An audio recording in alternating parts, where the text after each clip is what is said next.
day 3 of the mayoral election campaign, and there's already no shortage of announcements, promises, and slick marketing campaigns posted on social platforms. And today, the first major event to go along with that, as candidates try and capture voter attention.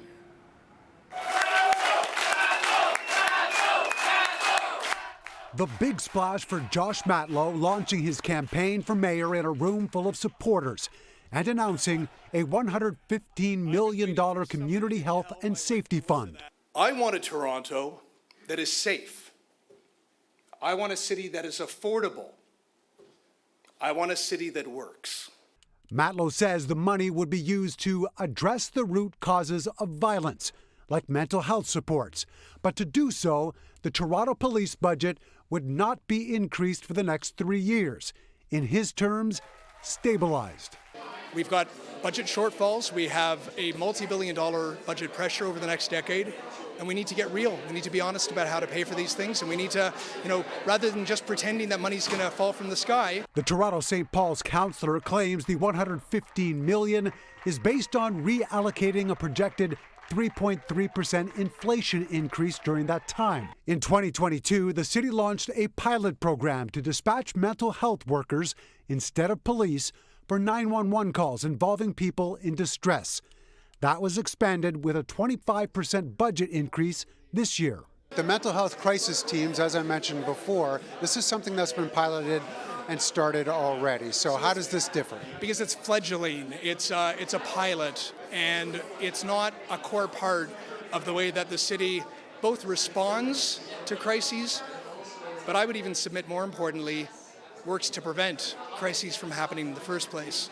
MPP and mayoral candidate Mitzi Hunter releasing her own 5-point TTC safety plan, including social workers paired with transit officers, community ambassadors at stations, glass sliding doors on subway platforms, collecting public data while consulting with TTC staff. I believe that we need to have a safety blitz that, really tells people what they should be looking for and also reassuring them that our transit system is safe. We also need to utilize our existing resources, frankly, through Toronto Police. The use of platform safety barriers in subway stations has also been raised by fellow candidate Brad Bradford, suggesting major hubs where lines intersect would be prioritized. Matlow, on the other hand, is already on the offensive. There have been too many campaigns in the past, and I'm seeing a few in this race as well, who will come up with, hundreds of millions of dollars of promises, but without a real and honest way to demonstrate that they're ever going to be able to achieve those results. And so this is where campaign tactics start to come into play in an effort to stand out, especially when there's so many candidates to choose from. At this point, it's 31 people and counting. Now, transit safety isn't just a big issue in the mayoral race. It's also landed squarely on the provincial radar today. Transit union leaders were at Queen's Park demanding that the Ford government take an active role in solving the problem. The response from this premier has been meaningless, to say the least.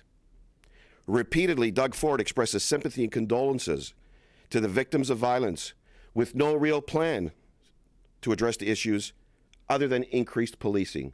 My concern is we're getting used to these acts of violence that are happening, and there's politicians that are hoping it just goes away. Right now it's in the media, but it should not be something that's only highlighted, and it's an important thing when it's in the media. Investing in transit should be a way of life. Union leaders, along with members of the NDP, are calling on the Ford government to pour money into TTC service and operations. They also wanted to see a greater focus on core issues like mental health, domestic violence, and homelessness.